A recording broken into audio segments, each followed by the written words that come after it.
Bismillahirrahmanirrahim. Assalamualaikum warahmatullahi wabarakatuh.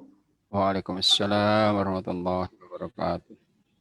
Alhamdulillahilladzi bini'matihi tatimmus salihat.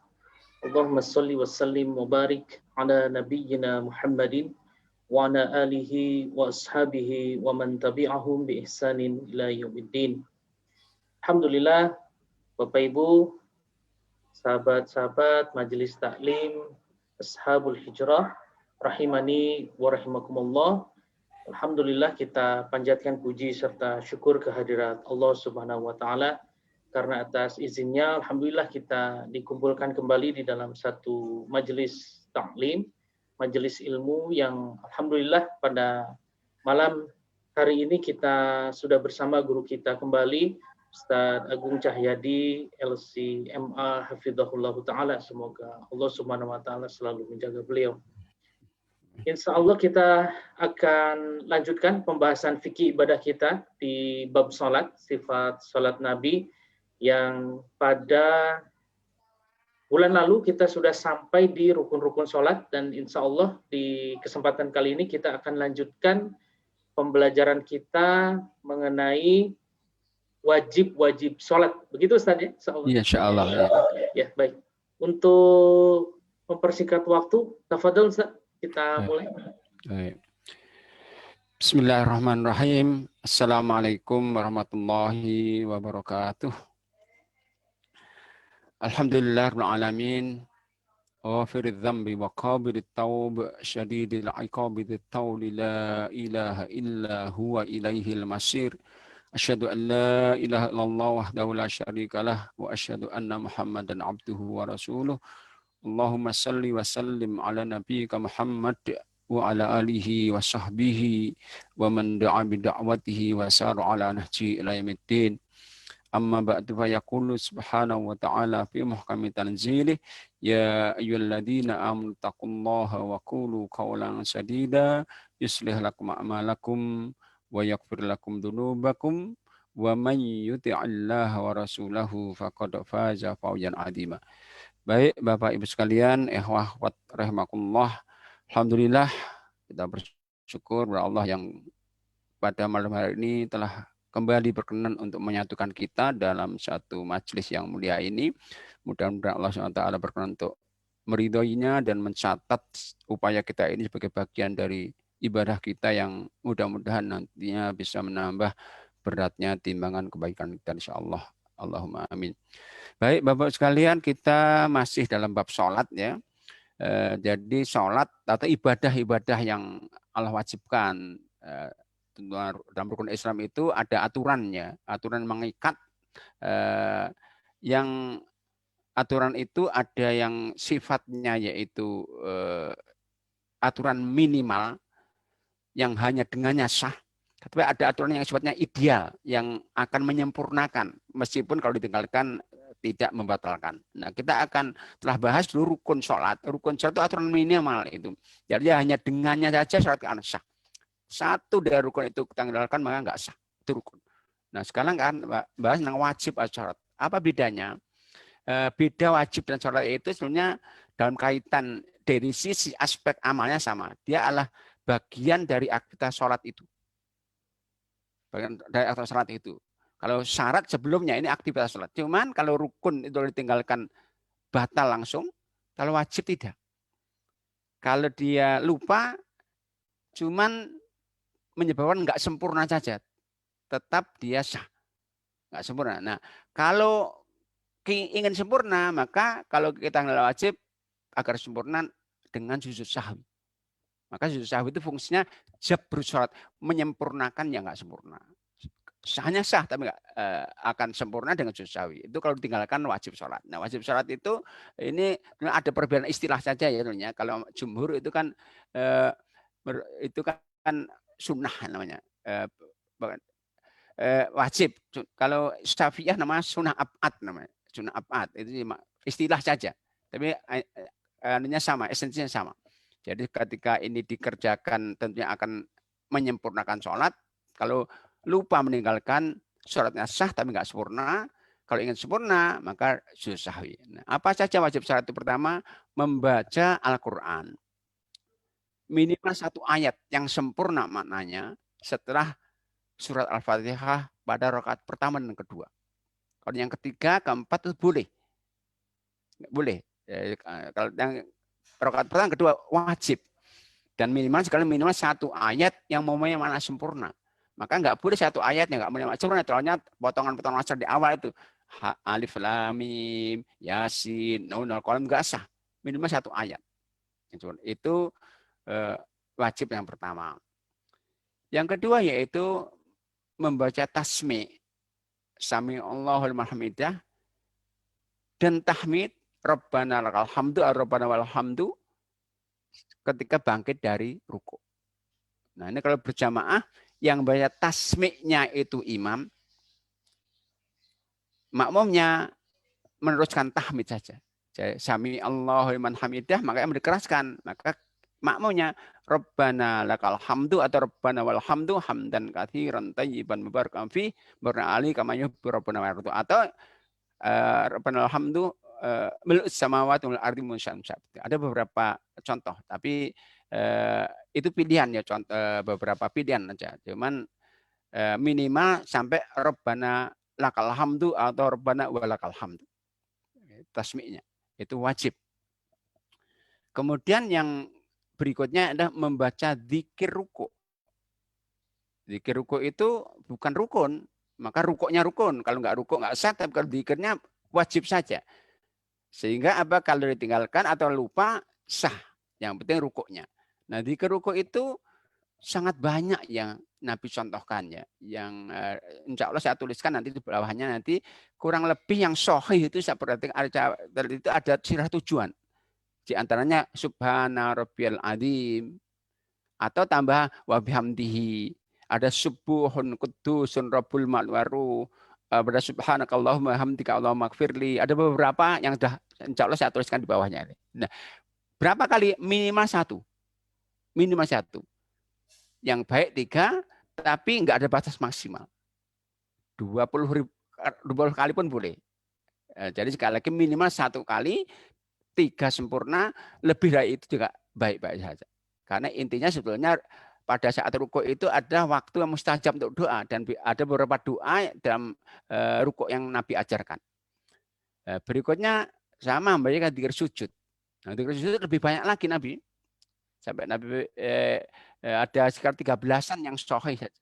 Yang sahih ya 13-an. Tapi itu tidak khusus, itu boleh ditambahkan. Nabi mengatakan untuk sujud ini dalam hadisnya, dalam sabdanya sallallahu alaihi wasallam, aqrabu ma yakunu bainal abdi wa rabbi fa huwa sajidun fajtahidu fid du'a, atau dalam hadis lain fa'akthiru fid du'a. Posisi di mana seorang hamba itu paling dekat dengan Allah yaitu saat hamba itu sujud. Maka kalau kalian sujud, maka perbanyak atau sungguh-sungguh untuk berdoa. Atau dalam hadis yang lain, fatahayyar mana doa ajabah. Pilihlah doa yang paling dia sukai. Nah, ini doanya yang Nabi ajarkan sekitar ada 13-an, tapi kalau kita baca doa yang lain tambah nggak apa-apa. Tapi syaratnya bahasa Arab tentunya. Berikutnya adalah membaca takbir perpindahan. Allahu Akbar ruku, Allahu Akbar sujud, Allahu Akbar bangkit dari sujud. Itu takbir itu juga wajib. Apabila lupa, sekali lagi tidak berpengaruh kepada keabsahannya. Tetap sah, cuman nggak sempurna saja. Kemudian berikutnya membaca tasyahud awal pada rakaat sholat yang ada 3 atau 4 rakaat, duhur, asar, maghrib, isya. Nah, maka seorang itu kalau misalnya mestinya rakaat kedua atau tasyahud lupa berdiri, ya nggak usah duduk lagi. Kalau sudah terlanjur berdiri nggak usah duduk. Tapi nanti sebelum salam sujud 2 kali. Tapi kalau baru akan bangkit, ingat duduk. Jadi Nabi itu pernah ya, ketika berjamaah pernah sudah terlanjur berdiri, ketika sahabat mengingatkan subhanallah Allah, Nabi nggak duduk. Karena sudah terlanjur berdiri tegak. Nah, tapi kemudian sebelum salam beliau sujud 2 kali. Sujud sahwi namanya. Yang menyempurnakan sholatnya. Berikutnya adalah membaca dengan jahar, dengan keras, pada sholat subuh, maghrib, isya, rakaat pertama dan kedua. Itu membacanya jahri itu ada wajib. Kalau misalnya lirikan kemana? Boleh, nggak apa-apa. Cuman sekali lagi nggak sempurna. Karena itu kalau misalnya kita sedang sholat ba'diyah isya misalnya, kemudian ada ba'diyah isya kita tiba-tiba ada seorang sahabat kita memberikan isyarat untuk menjadi makmum kita, itu boleh ya. Jadi beda imam makmum bila niat itu boleh. Ketika ba'diyah isya, tiba-tiba ada seorang yang bergabung memberikan isyarat makmum kita, lebih baik kita membacakan keras, dikeraskan, karena itu sholat isya. Dan pernah berlaku ya di zaman Nabi, ada seorang sahabat itu sholat sunnah, makmumnya banyak wajib. Itu Mu'adz bin Jabal. Beliau mengimami sholat isya dalam jamaah yang banyak sekali, dalam keadaan di sholat sunnah yang jamaahnya adalah sholat isya wajib dan dikeraskan. Nah berikutnya adalah membaca sholawat atas Nabi. Nah ini ada perbedaan ya. Kalau mayoritas ini rukun nanti. Tapi Imam Syafi'i wajib saja. Imam Syafi'i ini. Dan perbedaan tapi ini. Jadi untuk saat akhir. Kalau tasyahudnya jangan rukun, jangan rukunnya. Tapi kalau sholawatnya ini menurut mayoritas rukun, Imam Ahmad rukun, kalau Imam Syafi'i wajib saja. Ada perbedaan saja. Cuman tentunya lebih baik kita baca. Sholawat yang dibaca ya sholawat Ibrahimiyah yang biasa diajarkan oleh Nabi SAW. Itu wajib sholat. Kita lanjutkan adalah sunnah sholat. Sunnah itu perintah juga ya. Dan kita mestinya tidak meninggalkan perintah meskipun itu sunnah. Karena sunnah itu diajarkan Nabi yang fungsinya sangat banyak sekali. Yang pertama sunnah sholat itu mengangkat kedua tangan. Ngangkatnya gimana? Ngangkat itu dengan membuka telapak tangan. Ini begini, telapak tangan ini menghadap ke arah kiblat. Arah kiblat. Di mana posisinya? Boleh sejajar dengan telinga atau dengan pundak. Ya Allahu Akbar atau Allahu Akbar. Kapan? Kalau sholatnya 2 rakaat 3 kali. Subuh misalnya, salat sunnah kapan? Pertama kita takbiratul ihram Allahu Akbar. Kedua ketika ruku Allahu Akbar lagi. Ketika kita bangkit dari ruku sami Allahu hamidah. Itu sholatnya 2 rakaat. Kalau sholatnya 3-4 rakaat tambah 1 lagi. Yaitu ketika bangkit dari tasyahud awal. Itu mengatakan itu sekali lagi sunnah itu caranya dengan membuka tangan kita menghadap kiblat, posisinya boleh sejajar dengan pundak kita atau dengan telinga kita. Kalau sholatnya 2 rakaat 3 kali takbiratul ihram, ruku dan bangkit dari ruku. Kalau sholat 3 rakaat 4 rakaat maghrib, duhur, asar, isya tambah 1 lagi 4 berarti takbir ihram, kemudian ruku, tidak tambah ketika bangkit dari tasyahud awal. Itu mengangkat tangan sebagai salah satu sunnah sholat. Berikutnya adalah meletakkan tangan kanan di atas tangan kiri setelah takbiratul ihram. Ini mayoritas ya, kalau dari kalangan ulama madhab itu Malikiyah tidak. Malikiyah bukan Malikiyah ya, Malikiyah hanya pengikutnya tidak. Nah ini gimana caranya? Meletakkan tangan kanan itu di mana? Nah ini ada 3 hadis ya, tapi yang paling sahih di atas dada, alas sodri. Ada hadis di bawah pusar itu lemah sekali dari Ali, tapi hadisnya lemah. Jadi yang benar alas sodri itu begini. Jadi alas sodri begini.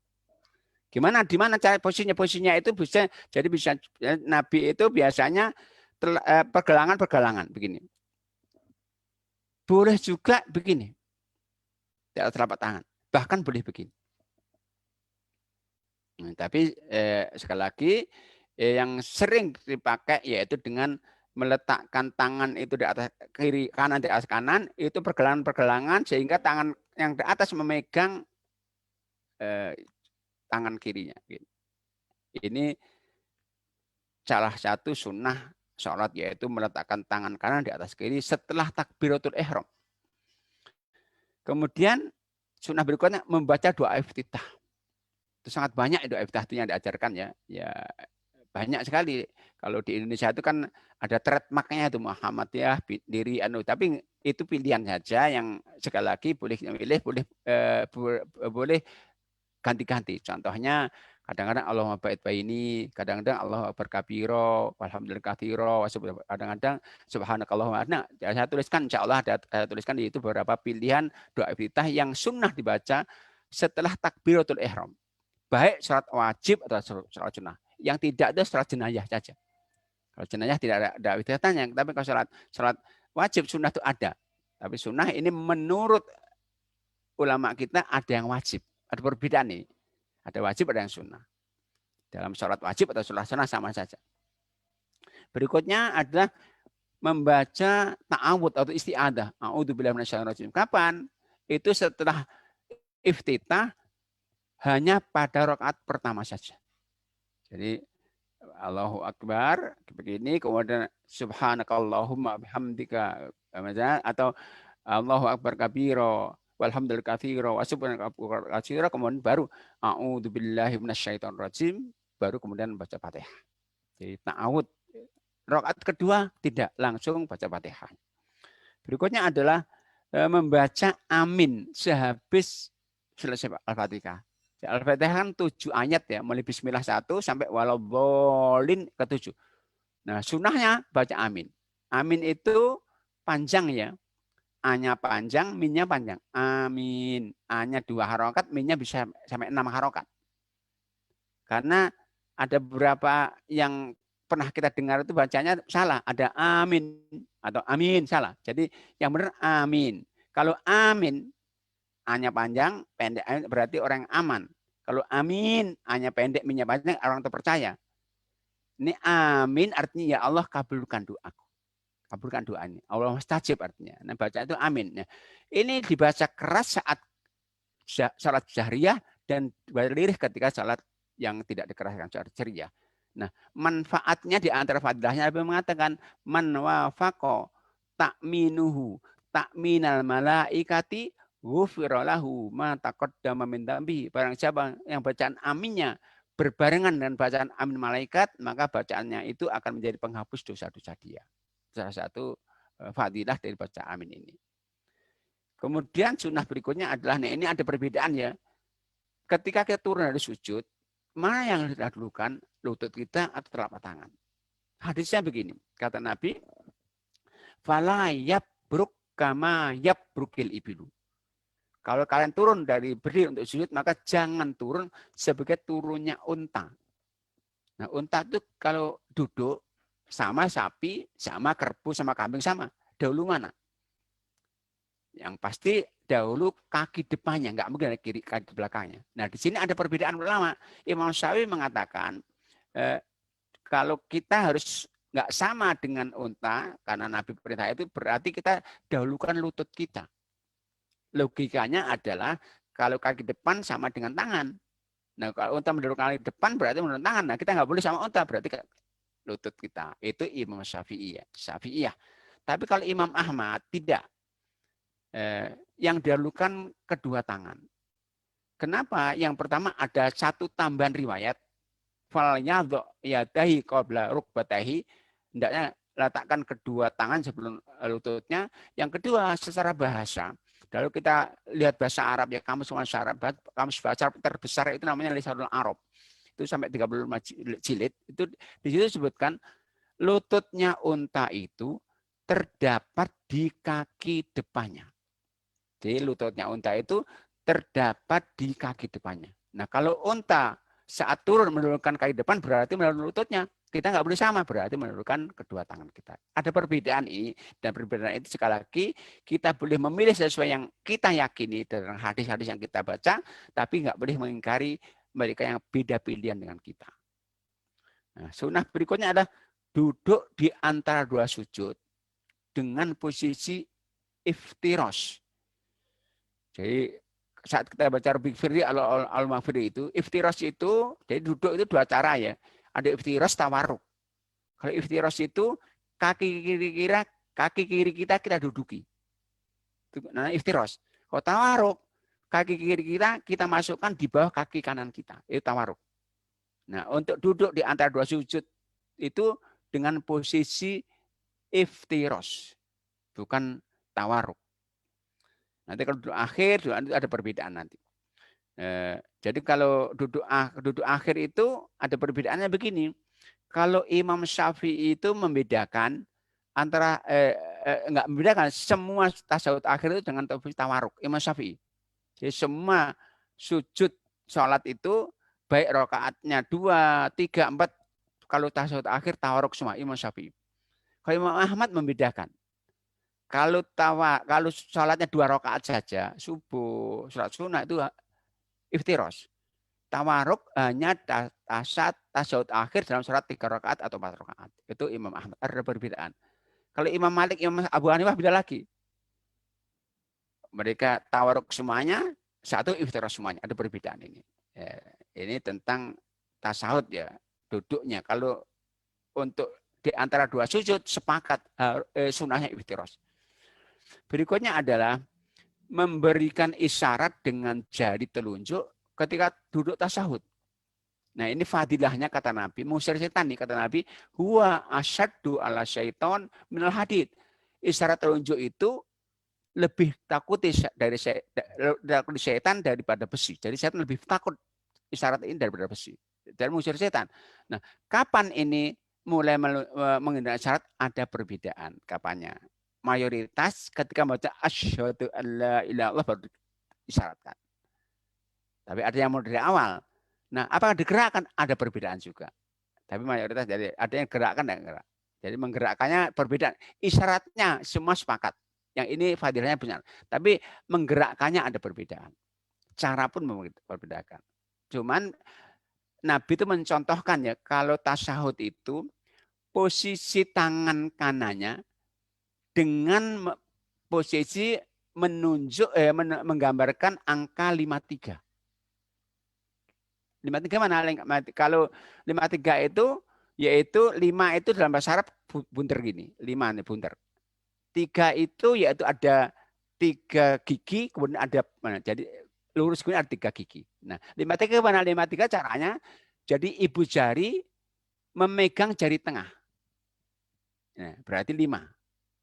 Nah, ini telunjuk isyarat ada 3 gigi berarti 53.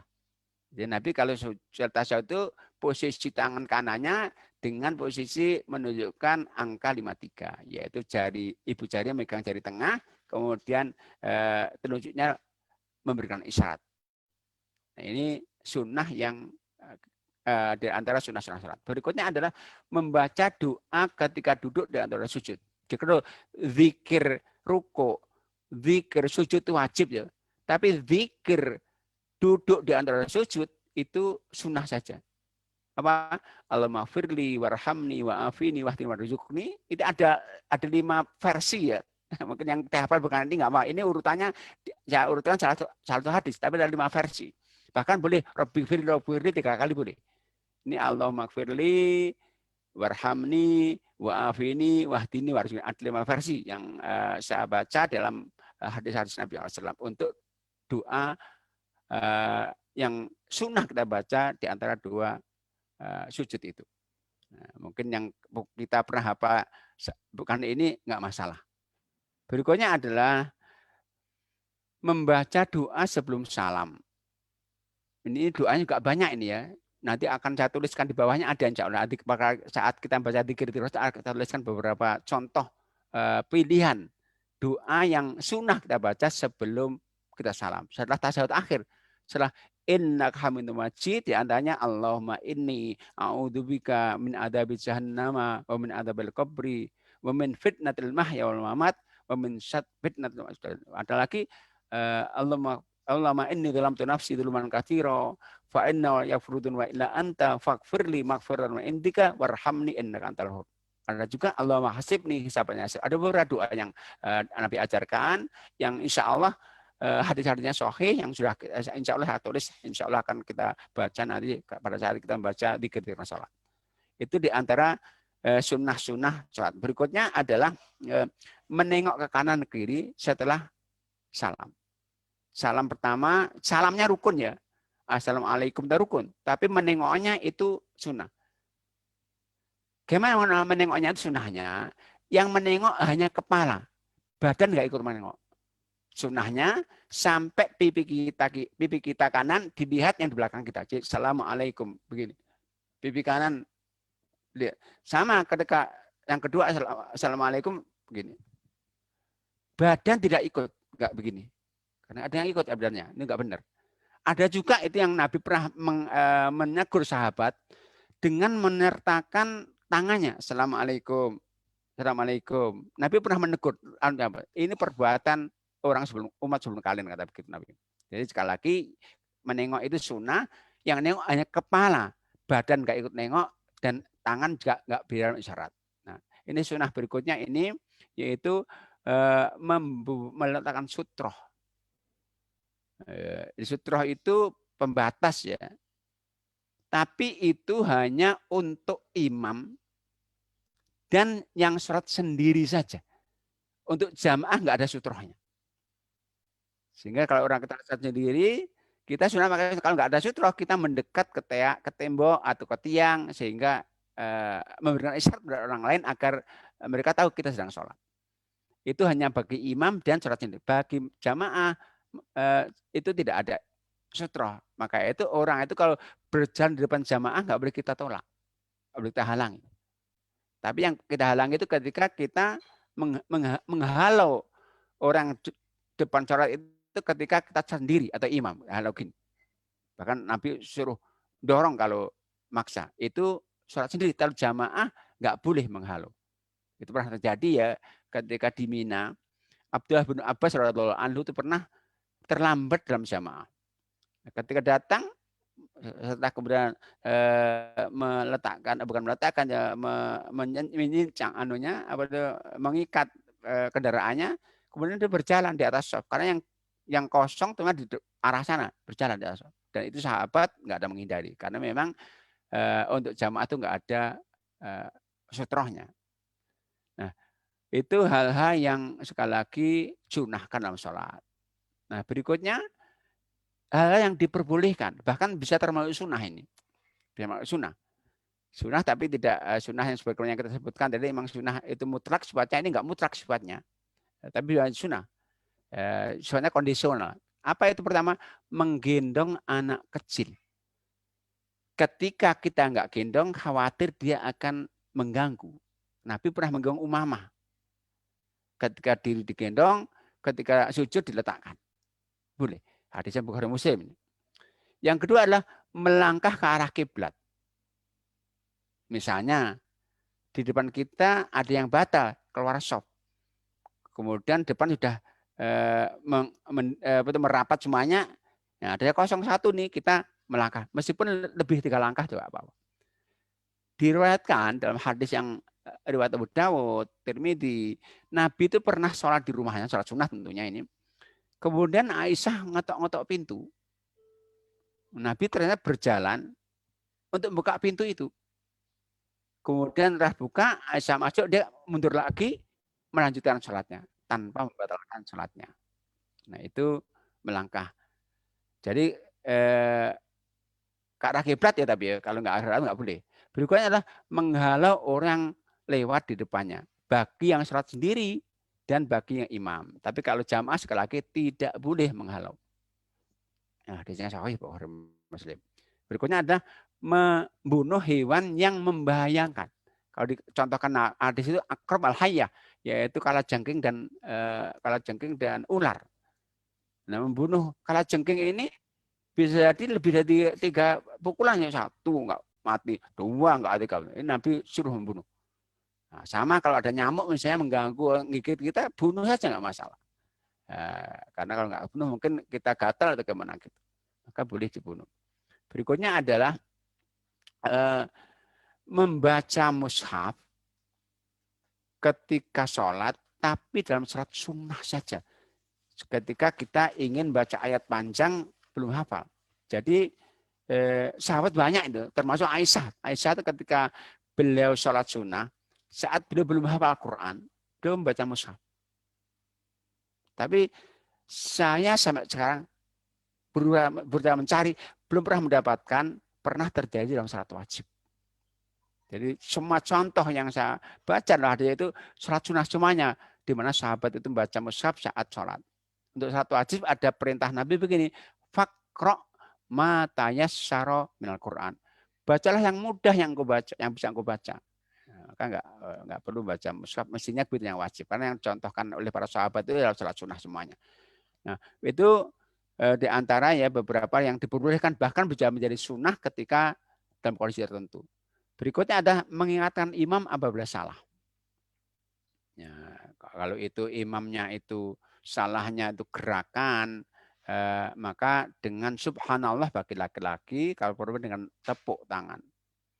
Tapi kalau kesalahan itu bacaan, tentunya diingatkan bacaan juga. Dengan bacaan kelewatan satu ayat atau salah harokatnya, salah, maka diingatkan. Tapi kalau gerakan itu diingatkan dengan subhanallah bagi laki-laki. Nah, berikutnya yaitu menangis. Kalau bisa jadi kan kita saat baca ayat tertentu yang mengingatkan neraka, ada bisa menangis. Nah, Abu Bakar itu sahabat yang suka menangis dalam sholatnya.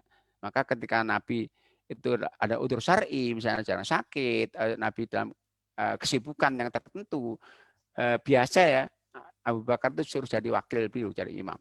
Tapi waktu itu ada protes Aisyah, istri beliau. Ya Nabi jangan, abiku jangan disuruh karena sering menangis.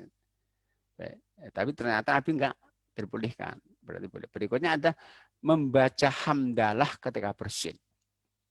Jadi ada kejadian, jadi hadis rifa'ah namanya. Terkenal ini, hadis sahih. Suatu saat Nabi pernah jamaah dengan sahabatnya.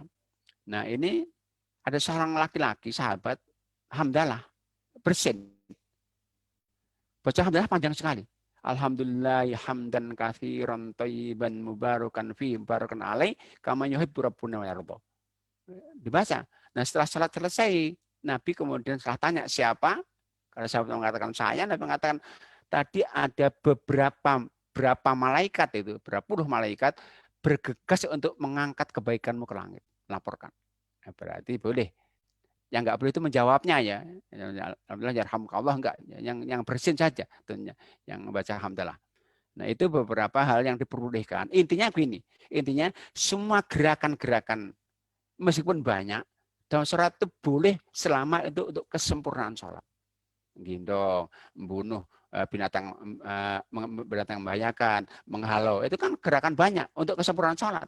Sebab kalau dibiarkan mungkin nggak sempurna, sholatnya nggak khusyuk karena ada kalajengking yang lewat di depannya. Sama melangkah ke arah kiblat dari mengisi shop kan untuk kesempurnaan sholat itu. Jadi intinya sekali lagi perbuatan yang banyak pun lebih 3 kali pun boleh kalau itu sholat nggak membatalkan itu, bahkan bisa sunnah karenanya. Maka mungkin kita pernah diajari dulu waktu di kecil ya, waktu di madrasah, yaitu 3 kali gerakan batal. Itu ketika gerakan itu gerakan iseng ya. Kalau gerakan untuk ini 3, 4 pun boleh. Maka sama ya, misalnya contohnya begini, misalnya kita yang sholat berjamaah misalnya, atau nggak berjamaah sama, mungkin kita, ada salah satu dari kita lupa mematikan HP, taruh di bawahnya. Nah, ternyata berdering ini. Nah, kalau kita biarkan akan mengganggu orang lain, nggak apa-apa, kita ambil, kita matikan, nggak masalah. Karena apa? Untuk kesempurnaan sholat, nggak ganggu kita, nggak ganggu orang lain. Nah, inilah hal-hal yang sekali lagi yang diperbolehkan dalam sholat, bahkan bisa sunnah dalam kondisi tertentu. Baik. Yang berikutnya yang membatalkan sholat. Harus kita pastikan ini tahu, karena satu kita lakukan batal. Pertama, yakin batal. Kalau ragu-ragu enggak. Contohnya begini. Ada hadis Muslim. Nabi mengatakan, man wajada fi batni syai'an wa huwa shalah fala yansarif hatta yajida rihan aw yasma'a sautan. Barang siapa yang ketika dalam salat ada sesuatu di perutnya, ada suara perutnya, sehingga ragu-ragu batal enggak batal, maka jangan batalkan salatnya sampai yakin dia keluar angin atau mencium bau. Dari keyakinan. Keraguan dia enggak batal salat. Berikutnya berbicara, tentu nggak boleh. Dulu pada saat awal-awal diwajibkan, para sahabat masih berbicara dulu, mengingatkan di waktu dulu. Tapi kemudian turun firman Allah, waku mulai qanitin al-Baqarah, itu kemudian diharamkan bicara selama salat. Nah, termasuk bicara itu ketika menerjemahkan, tapi dilafadzkan. Alhamdulillah segala puji bagi Allah, itu nggak boleh. Tapi kalau terjemahnya kita batin saja nggak masalah. Ya. Berikutnya adalah makan dan minum dalam sholat. Bisa nggak? Nggak mungkin kan? Mungkin. Ketika mungkin ada sisa-sisa makanan yang mungkin terselip di gigi kita. Permen misalnya kan bisa jadi kan. Kemudian kok manis. Nah kalau kita telan batal itu. Tapi kalau kita ludahkan, kita keluarkan nggak masalah. Berikutnya ada melakukan gerakan banyak yang tidak kaitannya dengan sholat. Tadi gerakannya iseng tadi, nyolek temannya, sibuk dengan bajunya, sibuk dengan jilbabnya, itu ya gerakan banyak menjadi batalan sholat. Tapi kalau gerakan tadi untuk kesempurnaan sholat, insya Allah justru akan menjadi sunnah karenanya. Nah berikutnya adalah membelakangi kiblat. Maka tadi kalau melangkah tadi nggak boleh ke arah belakang kiblat, ke arah kiri atau kanan misalnya, nggak boleh. Contohnya begini, misalnya kita di suatu tempat yang kita tidak tahu arah kiblat. Nggak ada juga indikasi di mana kiblat itu ada karena mungkin lagi mendung dan nggak ada seorang kita tanya. Nah, kita salat akhirnya menghadap sesuai keyakinan kita. Tapi kemudian tiba-tiba ada orang yang mengingatkan Anda salah arah kiblat, maka harus pindah langsung tanpa membatalkan. Jadi bukan bergeser posisi kita ke arah kiblat itu dengan tidak membatalkan salat. Di Madinah sana ada masjid sampai karena terabadikan namanya Masjid Kiblaten. Masjid Kiblat itu masjid dua kiblat. Di satu sholat terjadi dua arah kiblat waktu itu. Yaitu ketika dulu kan kiblat kita menghadap ke Baitul Maqdis awalnya. Tapi kemudian Nabi memohon kepada Allah Taala akan dirubah kiblatnya. Itu sebenarnya gara-gara di antara sebabnya itu karena orang-orang Yahudi yang ngolok-ngolok. Itu lihat Muhammad ikut kita itu. Sholatnya menghadap ke arah Baitul Maqdis. Tapi orang Nabi mengatakan berdoa terus ke Allah Taala dikabulkan. Kemudian, nah itu saat dikabulkan itu kurang lebih berapa bulan, 6 bulan setelah hijrah. Kemudian ada satu masjid dari Masjid Nabawi ke arah Kuba itu ada masjid sedang sholat itu. Dibatalkan sholat asar. Nah, kemudian dikasih tahu kiblat kita telah berubah nih, maka langsung berbalik itu sholat itu. Berbalik ke arah yang benar, yaitu ke arah Ka'bah, dan itu di tengah sholat maka kemudian diabadikan menjadi Masjid Kiblaten namanya. Sampai sekarang masih ada. Nah berikutnya adalah yang juga membatalkan yaitu terbukanya aurat. Misalnya kita dari sholat sudah pasti tadi sudah tertutup, tapi tiba-tiba kita rukuk tiba ada yang bolong ini, mungkin di paha kita bolong kelihatan, batal. Tapi kalau kebenaran itu bisa kita tutup langsung, maka nggak apa. Contohnya begini, misalnya kita sholat, kemudian ada angin tersingkap nih, sarung kita atau mau kena ibu-ibu tersingkap, sehingga terbuka auratnya, kalau kita langsung tutup, nggak batal. Tapi kalau dia biarkan saja, maka akan batal. Atau ada anak atau kita ada yang sholat, misalnya kaosnya tidak terlalu panjang ini, sehingga kita rukuk kelihatan belakangnya ini, auratnya itu kalau diingatkan maka batal karena nggak mungkin kalau kecuali bisa menutupnya ya, menutup kemudian tertutup auratnya itu. Nah berikutnya ada berhadas kecil atau besar. Nama ya, buang air seni, keluar air seni itu tentunya batal karenanya. Buang angin. Nah berikutnya ada terkena najis. Contohnya ya tadi contohnya misalnya kita sholat, tiba-tiba kita sholat kemudian ada anak atau anak kita, adik kita yang kecil mungkin kemudian duduk di depan kita, sajadah kita, pipis itu atau kena air seni itu maka batal. Bukan batal ya, kita bisa menghindar ya. Tapi kalau mengenai baju, ya batal.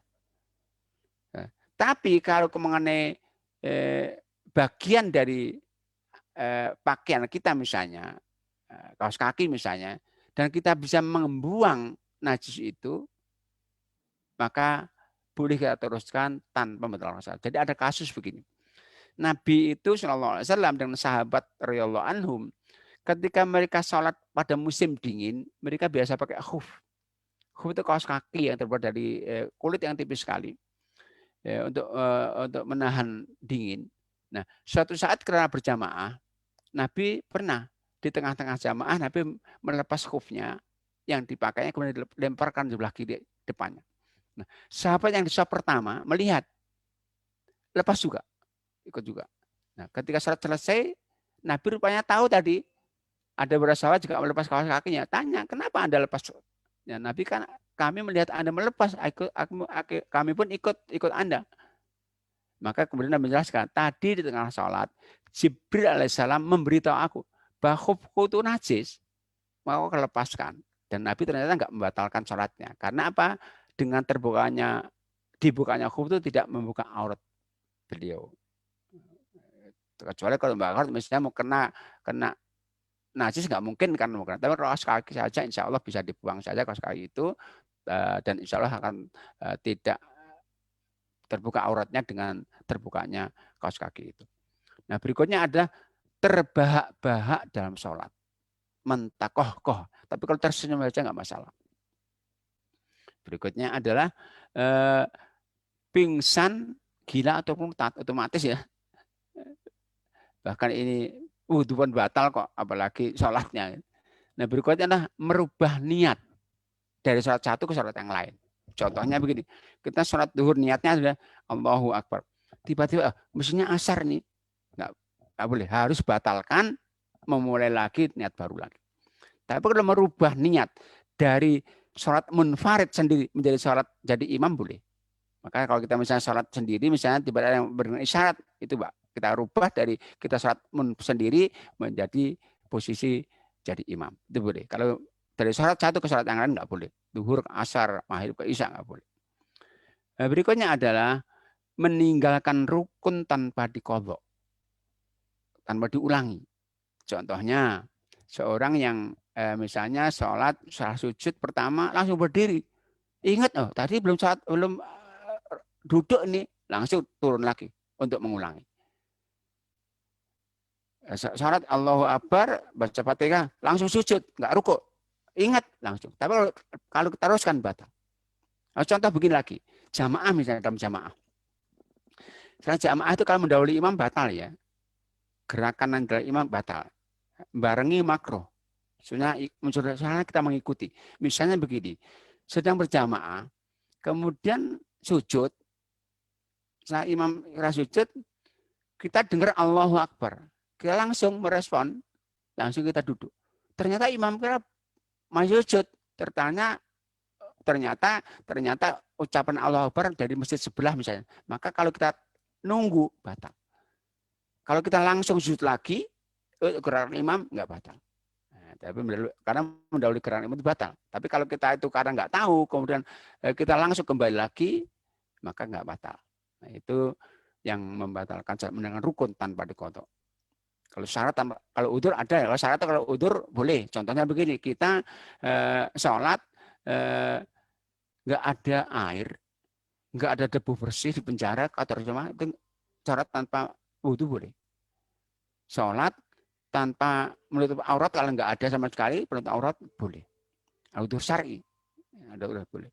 Berikutnya adalah mendahului imam dalam melakukan gerakan. Dan katakan tadi mendahului imam melakukan gerakan batal. Imam itu diikuti bukan dibarengi, apalagi didahului. Hadisnya begini, innama ju'ilal imamu liyu'tamma bihi. Imam itu dipilih jadi imam untuk diikuti. Fa idza kabbara fakabbir, kalau imam takbir baru takbir. Sempurna dulu imam Allahu Akbar, kita takbir. Imam merukuk sempurna, kita baru rukuk. Jadi tidak diikuti. Ikuti bareng itu makruh. Kalau mendahului itu batal. Karena itu dalam salat jamaah itu imam itu jangan sampai ya ucapannya mendahului gerakannya. Jangan. Kenapa? Yang di belakang nanti bisa ikut. Belum gerak, dah ucap dulu. Allahu Akbar baru bergerak. Nggak boleh. Minimal bareng. Bahkan boleh gerakannya dulu. Minimal bareng. Allahu Akbar atau gerak turun dulu baru Allahu Akbar. Jangan sampai ucapannya mendahului gerakannya. Kalau ucapan dulu nanti yang di belakang dengar langsung ikut, berarti nanti akan bisa membatalkan sholatnya. Nah, berikutnya adalah kemampuan untuk memakai air bagi yang sholat dengan tayamum. Jadi misalnya begini, kita tadi nggak ada air tadi, tayamum, kita sholat. Tengah-tengah sholat hujan turun. Berarti apa? Alasannya adalah hilang ini tayamum, maka batal. Tapi kalau kita tayamum, sholat, selesai, ada air, maka sholatnya sah. Nggak perlu ulang, tapi wudhu kita yang batal. batal. Berikutnya salam dengan sengaja sebelum sempurnanya sholat. Nah, ini beberapa hal yang membatalkan. Nah, mungkin ya sementara ini dulu saja. Nanti kita lanjutkan nanti. Saya berikan ruang untuk saling mendiskusikan apa yang telah bahas untuk kesempurnaannya. Nanti kalau ada waktu nanti akan teruskan untuk selanjutnya. Monggo, Ramadhani. Alhamdulillah, jazakallahu khairan Ustaz. Ustaz sudah banyak pertanyaan ini yang masuk. Masya Allah. Jadi pertanyaan yang pertama Ustaz, mohon maaf. Ustaz, mohon maaf izin bertanya. Jadi posisi duduk kita setelah salam, Ustaz ya, setelah salam di sholat jamaah, mau berzikir masing-masing gitu, apakah masih dalam posisi tawaruk, duduk tawaruk atau bersila Ustaz? Bagaimana yang terbaik duduknya? Baik. Jadi sholat itu sebagaimana didefinisikan adalah ibadah kepada Allah, diawali takbir, diakhiri salam. Kalau salam dah selesai. Posisinya apa saja boleh, yang enak kita kemana. Kalau enak tawaruk, enak sila pun sila, nggak masalah. Jadi bebas. Kalau sudah selesai salam itu bebas sesuai dengan yang enak mana. Karena ada orang tawaruk lama-lama nggak kuat ini karena gemuk sekali kan tahan-tahan nggak lama. Jadi sekali lagi sesuai kenyamanan saja. Yang penting tetap etis gitu aja, nggak apa-apa. Ya, baik, kecuali imam berbalik ke jamaah ya Ustaz ya. Itu beda. Kalau imam itu setelah jamaah langsung berbalik dan itu bergeser kiri atau kanan. Ya. Dan Nabi itu jadi imam salam langsung setelah dzikir ya astagfirullah Allah mantap salam langsung Nabi berbalik dengan bergeser kiri atau kanan. Ya, baik. Pertanyaan selanjutnya Ustaz. Apakah boleh kita berdoa saat di sujud akhir? Tetapi kadang-kadang makmum ini lebih lama sujud akhirnya dibanding imam. Jadi nggak mengikuti imam gitu Ustaz. Terlalu lama berdoanya pada saat sujud. Baik. Jadi hadis yang tadi sudah saya sebutkan, kata Nabi kan, akrabu ma yakunu bainal abdi wa rabbi fa huwa sajidun fa'akthir berdoa. Posisi di mana seorang hamba itu paling dekat dengan Tuhannya saat hamba sujud, maka saat sujud itu perbanyaklah doa. Itu bukan sujud akhir saja ya, semua sujud. Nabi itu nggak pernah sujud akhirnya lebih panjang dari yang kedua. Nabi kalau sujud seimbang, sujud pertama kedua seimbang. Jadi sekali lagi doa itu sunnah kita bahas dalam sujud itu bukan sujud akhir saja. Karena Nabi kalau sujudnya seimbang, pertama, kedua, ketiga seimbang sujudnya, enggak sujud akhir panjang. Dan itu boleh dan boleh memang sunnah memang bukan boleh sunnah bahkan memperbanyak doa dalam sujud itu. Dan itu sekali semua sujud bukan sujud akhir saja. Ya. Kemudian pertanyaan berikutnya Ustadz. Ustadz, kalau kita bangkit dari sujud, posisi tangan kita di kepal atau dibuka gini Ustadz? Ya baik. Tadi belum saya jelaskan, mohon maaf. Jadi memang, jadi kalau turun kan ada perbedaan ya. Lutut atau tangan. Tapi kalau bangkit bertumpunya ke tangan. Jadi yang diangkat lutut dulu. Bangkit. Sepakat loh ini. Jadi kalau bangkit sunnahnya lutut diangkat dulu bertumpu. Nah, dengan cara mengepal begini. Nah, hadisnya takjin itu seperti orang buat adonan begini, mengepal. Jadi mengepal. Tapi kalau mengepal sakit nggak masalah, biasa juga nggak apa-apa. Tapi sunnahnya dengan mengepal begini. Jadi kalau bangkit dari sujud itu bangkitnya duduk dulu istirahat, kemudian bertumpu ke tangan sehingga lutut angkat dulu baru bertumpu ke tangan. Ya baik, semoga bisa menjawab pertanyaannya. Ada pertanyaan selanjutnya Ustadz mengenai tadi posisi di tasyahud akhir di sholat subuh itu apa juga iftirash Ustadz? Jadi yang mungkin yang ditanyakan yang paling ini Ustadz, yang paling roji gitu ya, yang akan kita praktekkan gitu kan? Atau gini Ustadz, yang Ustadz pilih yang mana kita ikut? Jadi begini, kalau Imam Syafi'i itu berdasarkan hadis dari Aisyah, sifat sholat Nabi, beliau pakai tawaruk. Kalau Imam Ahmad, hadis Abu Dawud itu benar iftiras sholat 2 rakaat. Jadi sekali lagi kalau Imam Ahmad itu sekali lagi pakai hadis Abu Dawud pakai iftiros salat 2 rakaat, jam subuh, Jumat dan yang lainnya. Dan saya termasuk yang ikut itu. Jadi saya termasuk yang kalau salat 2 rakaat saya iftiros bukan tawaruk. Tapi sekali lagi yang tawaruk juga hadisnya kuat. Syafi'i. Dan ini memang ada sunnah saja dengan perbedaan. Kita boleh milih salah satu dan nggak boleh ngari yang lain. Dan kalau saya milihnya yang iftiros kalau sholat 2 rakaat. Ya, saya juga iftarus Ustaz karena waktu belajar Minhajul Muslim juga di perumahan sini sudah dijelaskan. Alhamdulillah. Kemudian pertanyaan berikutnya. Ustadz, pada saat sholat itu ada sisa makanan di gigi, Ustadz. Nah, kemudian makanan itu terlepas dari gigi dan tertelan gitu. Nah, ini batal tidak, Ustadz? Jadi dalam hadis yang sahih, Nabi mengatakan Allah itu melepaskan tulisan, artinya mengangkat penanya, nggak menulis sebagai dosa 3 hal, yaitu al-khata' wa nisyan, lupa. Kemudian yang kedua adalah khata' salah, yang ketiga adalah terpaksa. Nah, orang tertelan itu berarti nggak sengaja kan? Ya. Berarti salah, itu nggak apa-apa. Yang batal yang sengaja, jadi ada permen manis yang ditelan nggak boleh. Tapi kalau tertelan nggak sengaja. Jadi yang sengaja itu nggak batal kan? Ya, baik. Kemudian ada pertanyaan agak banyak juga Ustaz, mohon maaf. Assalamualaikum warahmatullahi wabarakatuh. Ustaz, mohon izin bertanya. Jadi ketika sholat, terkadang kita tiba-tiba memikirkan sesuatu tanpa sadar. Saat kita sadar kembali pada saat sholat ini, terus otomatis mengucapkan astagfirullah gitu, Ustaz. Dan kembali fokus. Apakah ini bisa membatalkan sholat? Karena sudah kebiasaan setiap melakukan kesalahan, mulut ini otomatis istighfar gitu, Ustaz. Mohon penjelasan. Jadi ucapan-ucapan yang secara otomatis dengan bahasa Arab atau doa itu nggak batalkan. Sahabat tadi bersin alhamdulillah panjang itu. Karena biasa kalau bersin alhamdulillah panjang. Hamdan katsiran thayyiban mubarakan fi barakaih, panjang sekali. Dan Nabi benarkan. Sekali lagi nggak apa-apa istighfar. Nggak apa-apa. Ya, baik. Pertanyaan lanjutan. Ustadz, jika kita sehabis sholat maghrib menunggu sholat isya sambil zikir begitu, kemudian kita tertidur sebentar tanpa sengaja, kemudian terbangun karena azan, apakah ini membatalkan wudhu, Ustadz? Baik. Jadi dalam kaitan tidur batal sholat atau enggak, batal wudhu atau tidak, ini ada 2 hadis yang semuanya banyak riwayatnya yang saya bertangan. Tapi semua hadis yang menjelaskan bahwa tidur batal wudhu, semua hadisnya adalah ada catatan lemah. Yang sahih justru nggak batal. Jadi biasa ya Nabi itu kalau sholat isya ditakhirkan. Nah, suatu pernah Nabi waktu isya, Nabi kemudian berbicara dengan sahabat lama sekali. Kemudian setelah selesai ada sahabat itu sampai ngorok. Hatta yusma'ahwati itu sampai terdengar ngoroknya, dibangunkan sholat tanpa wudhu lagi. Berarti tidur itu insya Allah nggak batal. Kecuali tidur yang sangat nyenyak sekali, yang nggak ingat apa-apa, itu Imam Ahmad, Imam Malik begitu. Tapi kalau tidur sekitar saja, apalagi terkantuk-kantuk aja biasa, itu sahabat juga biasa terkantuk-kantuk. Kata tahfiqur usum sampai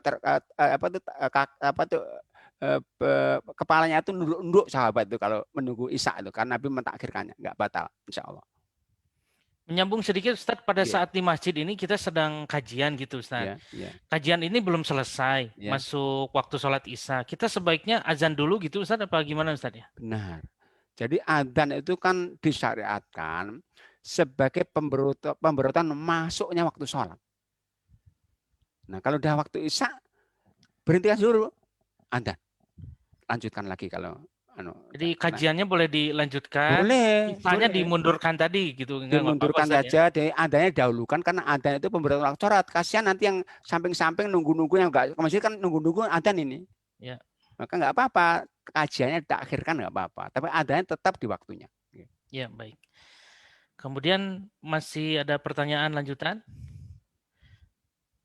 Masih terhubung Ustadz? Maaf. Oke, silakan. Ya, karena videonya dari awal ini agak terganggu Ustadz. Iya, silakan. Ya, Ustadz ini.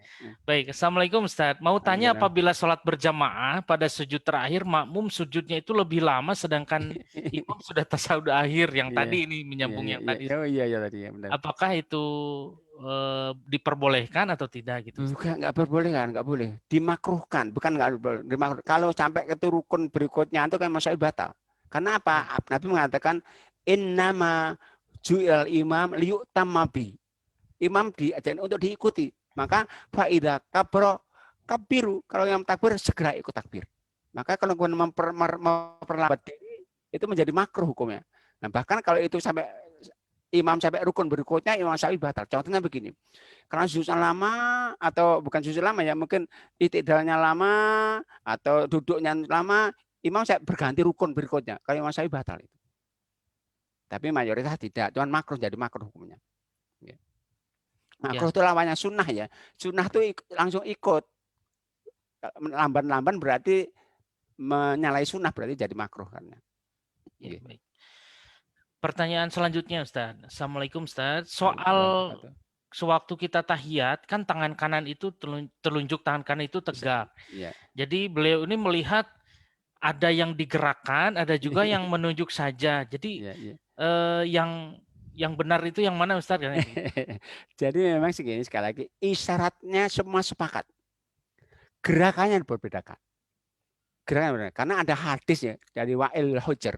Jadi yuharriku wa yatubya. Nabi menggerakkan dan berdoa dengannya. Tasawuf itu doanya kapan? Mulai Allahumma shalli ala Muhammad itu doa itu. Allahumma shalli ala Muhammad itu doa. Salam itu doa. Maka ada hadisnya Wa'il Hujr bin Wa'il itu dengan gerakan. Cuman menggerakkannya ada berbeda. Jadi saya lihat kalau dalam madhab Hanabilah itu gerakan biasa saja. Kalau dalam madhab Maliki itu saya lihat Malikiyah itu gerakan sampai muter begini.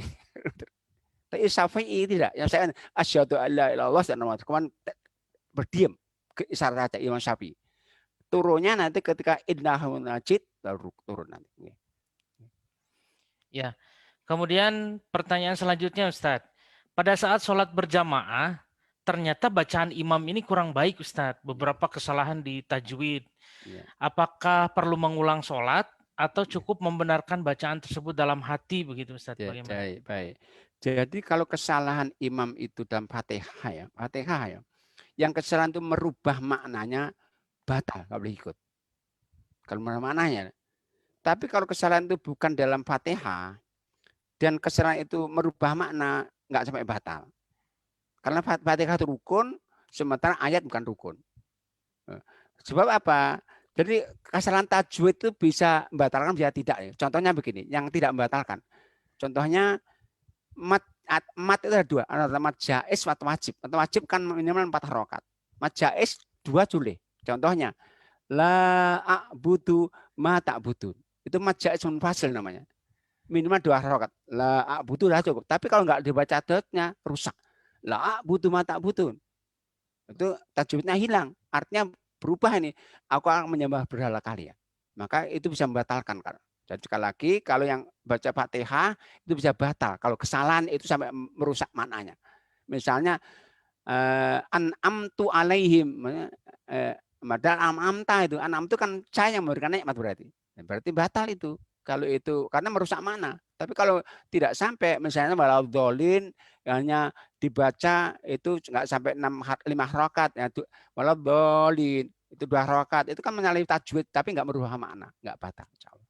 Jadi tergantung apakah kesalahan merubah makna atau tidak. Kalau merubah makna batal, kalau nggak merubah makna nggak batal. Jadi kita seperti apa Ustaz nanti? Langsung meninggalkan sholat atau kita ikuti dulu sampai selesai? Jadi begini, Ustaz? Jadi dalam jamaah itu ada namanya mufarokoh. Mufarokoh itu menyalahi imamnya. Tapi jangan berubah posisi. Untuk tidak melakukan fitnah. Tapi kita nggak ikut gerakan imam. Kita melanjutkan sendiri. Tapi nggak ikut gerakan imam. Tapi jangan pindah tempat. Karena imam akan menjadi masalah, jadi fitnah nanti. Ada kasus begini.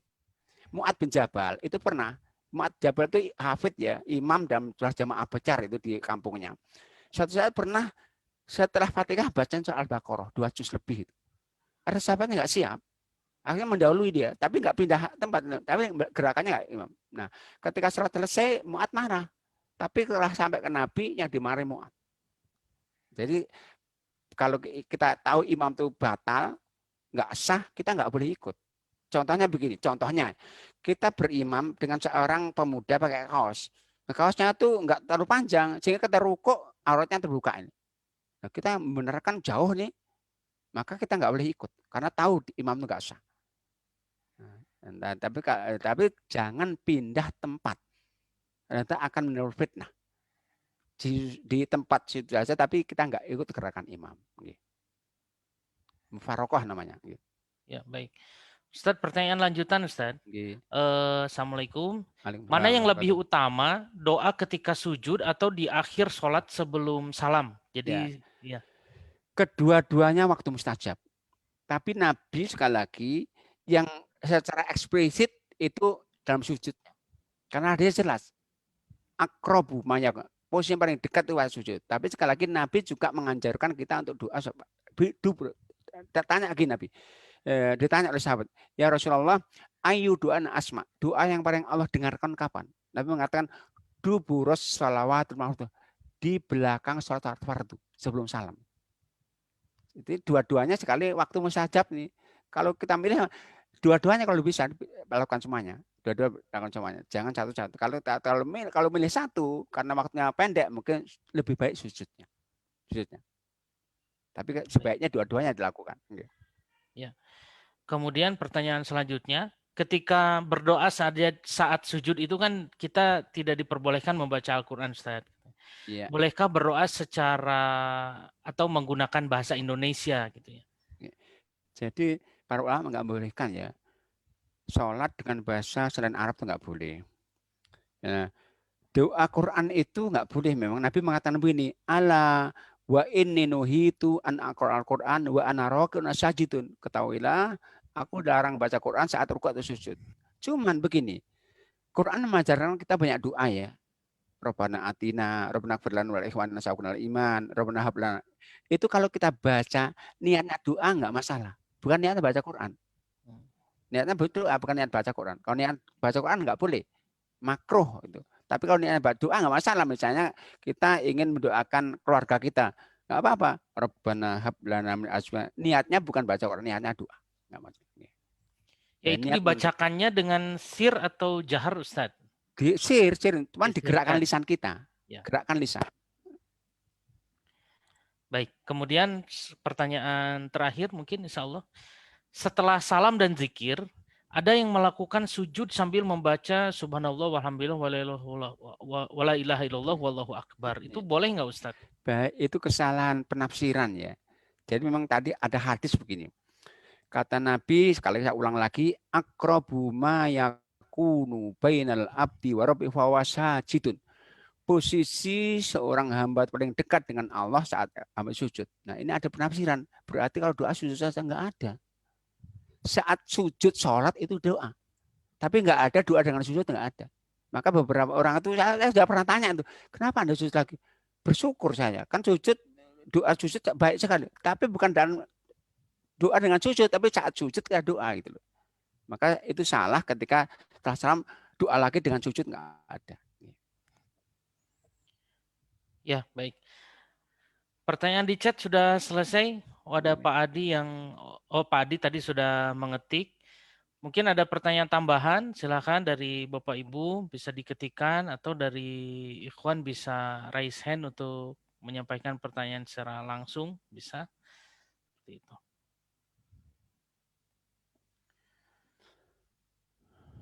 Sepertinya cukup Ustaz, alhamdulillah. Kita lanjutkan atau enggak? Maka kalau selanjutkan nggak masalah. Pada waktu teman-teman dilanjutkan. Ada kita pembahasan sedikit lagi yang dilarang dan tidak membatalkan sholat gitu Ustaz. Betul ya. Untuk yang doanya mungkin kita lanjutkan di bulan depan mungkin kajian selanjutnya Ustaz ya. Baik. Yang dilarang. Baik, kita selesaikan ini ya. Yang dilarang dalam sholat tapi nggak membatalkan. Artinya dimakruhkan.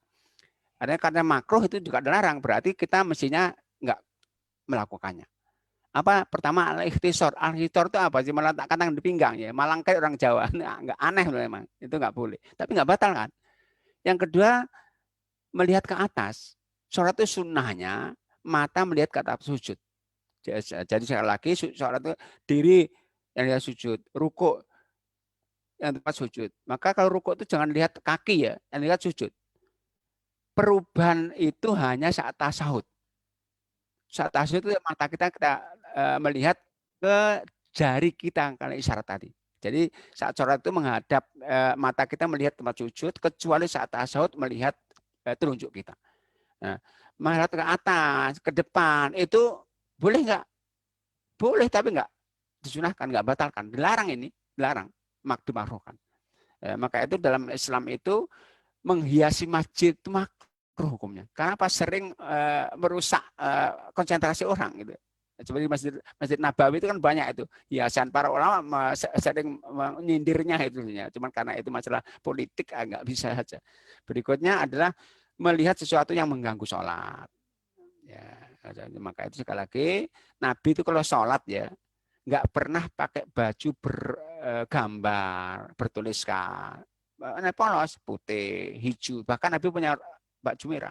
Karena kadang-kadang pakaian yang bergambar itu merusak konsentrasi belakang kita.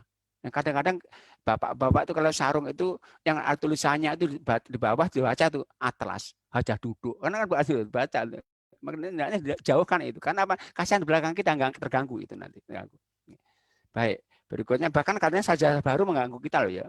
Kita di rumah mau beli sajadah baru. Wah, ini baru di mana belinya kan gitu. Nah, itu berikutnya ada tasbih. Tasbih itu begini. Merangkai jari-jari. Ya jangan, itu nggak boleh. Di luar sholat pun nggak boleh, apalagi dalam sholat itu. Berikutnya adalah farqoah. Nah ini sering saya dengarkan ini. Farqoah itu membunyikan ruas-ruas ini. Sering itu ketika bangkit dari sujud, gini kan, krek, itu nggak boleh. Farqoah namanya. Bahasa Indonesia nggak tahu apa itu. Nggak ada dalam mesinnya kayaknya. Berikutnya menguap. Ini gangguan setan nih. Hadisnya begini. At-tasa ubu minasyaiton. Fa'idha tata awakum falyak di masata. Menguap itu gangguan setan. Kalau menguap maka Nabi tahan sekuat tenaga. Kalau nggak bisa tahan tutup. Karena apa? Kalau nggak fa'illa falyatkul. Kalau tidak kita tutup maka setan akan masuk kita. Nah, banyak yang keluhan ya orang kalau nggak sholat nggak nguap, tapi sholat maunya nguap terus. Ini gangguan setan. Maka tahan sekuat tenaga, kalau tidak tutup. Berikutnya adalah meludah ke depan atau ke kanan. Jadi kalau kita mau meludah ya misalnya kita ada sisa-sisa makanan di gigi kemudian keluar, kita ludahkan boleh, tapi ke kaki kiri kita. Atau kita ambil sapu tangan, kita masukkan sapu tangan, enggak masalah. Jangan sampai ke depan atau ke kanan. Kan depan karena menudai Allah. Berikutnya ada menutup mata. Kalau dengan niat agar lebih khusyuk, enggak ada. Tapi kalau dengan niat untuk menghindari pandangan yang mungkin mengganggu, nggak masalah. Misalnya tadi ada depan kita ada gambar-gambar yang mengganggu kita, nggak maaf. Tapi kalau sengaja karena lebih khusyuk, Nabi nggak mengajarkan sholat dengan menutup mata. Berikutnya ada membaca Al-Quran saat rukuk sujud. Tadi sudah kita bahas ya. Al-Quran. Tapi kalau yang kita baca Quran doa, niatnya doa boleh. Bukan niat baca Quran. Kemudian menempelkan tangan ke tanah ke saat sujud. Jadi dulu pernah saya jelaskan saat rukun ya. Saat sujud itu tangan kita itu pertama itu nggak boleh di belakang pundak. Yang kedua nggak boleh lengan menempel ke tanah seperti anjing. Yang ketiga nggak boleh lutut itu di lambung. Jadi tiga. Ini tangan nggak boleh di belakang pundak. Lengan nggak boleh menempel ke tanah, kemudian siku nggak boleh ke lambung. Itu yang dilarang dalam sholat. Meskipun nggak batal memang, tapi makruh kan. Nabi sampai menggambarkan seperti anjing kok, berarti kan buruk sekali. Berikutnya ada memberikan isyarat dengan tangan saat salam. Assalamualaikum, assalamualaikum. Nah, itu Nabi pernah terjadi dilakukan sahabat, Nabi langsung larang itu. Itu perbuatan umat sebelum kalian itu. Berikutnya ada sholat dengan menahan lapar yang sangat saat makanan sudah ada. Nggak boleh. Makan dulu aja lebih baik. Dan termasuk menahan BAK, BAB. Meskipun sudah iqomah. Bahkan Nabi mengatakan kalau Anda dengar iqomah, kok Anda buang air kecil, buang air selesaikan. Lebih baik terlambat daripada Anda menahan itu. Itulah beberapa hal yang dilarang dalam sholat, tetapi sekali nggak batalkan. Tapi kalau larangan mestinya kita hindari sebisa mungkin. Karena larangan itu kalau nggak haram dia makruh dibenci, nggak disukai Allah SWT. Nah, demikian Ahrodani, monggo kalau ada yang ingin menambah lagi silakan. Mohon maaf Ustadz, ada pertanyaan. Yeah. Ustadz, kalau yang tadi itu kan yang dilarang Ustadz. Yeah. Nah kalau misalkan kita ternyata melakukan itu, apakah otomatis berdosa begitu Ustadz katanya? Jadi sekali lagi makruh. Jadi dulu pernah kita bahas ya, hukum itu ada 5 ya. Ada wajib, ada sunnah, ada makruh, ada haram, ada mubah. Yang wajib perintahnya 2, wajib sunnah. Cuma konsolnya beda. Kalau wajib ditinggalkan dosa, kalau sunnah ditinggalkan nggak dosa. Tapi sunnah, haram, larangan 2, haram, makruh. Kalau haram itu dilakukan dosa, kalau makruh tidak, tapi dibenci. Nggak disukai. Jadi makruh itu nggak disukai, cuman nggak risikonya nggak dosa, nggak dianggap sebagai dosa. Ya, baik. Alhamdulillah selesai Ustadz. Pertanyaan-pertanyaannya sudah disampaikan juga oleh kawan-kawan semua, juga sudah semuanya dijawab oleh Ustadz. Alhamdulillah. Selanjutnya kita akhiri saja Ustadz. Kita silakan Ustadz untuk menutup majelis ini Ustadz. Baik, kita tutup dengan doa ya. Berdoa, kita berdoa mohon ampunan atas segala khilaf yang sengaja dan mungkin mohon doa untuk kesembuhan saudara kita yang mungkin sekarang masih banyak Allah berikan ujian dengan sakit ya. Dan mudah-mudahan Allah memberikan keteguhan iman kita hingga akhir hayat nanti. A'udzubillahi minasyaitonirrajim. Bismillahirrahmanirrahim. Alhamdulillahirabbil alamin. Hamdan yuwafi ni'amahu wa yukafi mazidah. Ya Rabbana lakal hamdu kama yanbaghi li jalali wajhika wa adhimi sultanik. Allahumma salli wa sallim ala nabiyyika Muhammad wa ala alihi wa sahbihi wa sallim tasliman katsira. La ilaha illa anta subhanaka inna kunna minadh dhalimin. Rabbana dhalamna anfusana wa illam taghfir lana wa tarhamna lanakunanna minal khasirin. Rabbana ighfir lana wa li ikhwanina alladziina sabaquna bil iman wa la taj'al fi qulubina ghillan lil ladzina amanu rabbana innaka ra'ufur rahim. Rabbana faghfir lana dzunubana wa kaffir 'anna sayyi'atina wa tawaffana ma'al abrar. Rabbana tuzigh qulubana ba'da idh hadaitana wa hab lana min ladunka rahmah innaka antal wahhab. Allahumma la tada' lana dhanban illa ghafartah wa la maridan illa syafaitah wa la maitan illa rahimtah wa la hajatan hajatina illa qadaita ya rabbal alamin. Rabbana hab lana min azwajina wa dhurriyyatina qurrata a'yun waj'alna lil muttaqina imama. Allahumma inna ala dzikrika wa syukrika wa husni ibadatik. Allahumma ya muqallibal qulub tsabbit qulubana ala dinik wa ya musarrifal qulub sarrif qulubana ala ta'atik. Rabbana atina fid dunya hasanah wa fil akhirati hasanah wa qina adzabannar. Wa subhana rabbika rabbil izzati amma yasifun wa salamun alal mursalin walhamdulillahirabbil alamin. Ihwafillah, akhwatfillah, Bapak Ibu sekalian, tentunya banyak ikhlas dan maaf dan sekaligus saya mohon pamit. Billahi taufiq wal hidayah. Assalamualaikum warahmatullahi wabarakatuh. Waalaikumsalam warahmatullahi wabarakatuh. Jazakallahu khairan Ustaz atas ilmu-ilmu yang sudah disampaikan pada kami semua. Insya Allah kita akan lanjutkan kajian fikih ibadah kita di bulan depan. Bapak Ibu silakan bergabung kembali.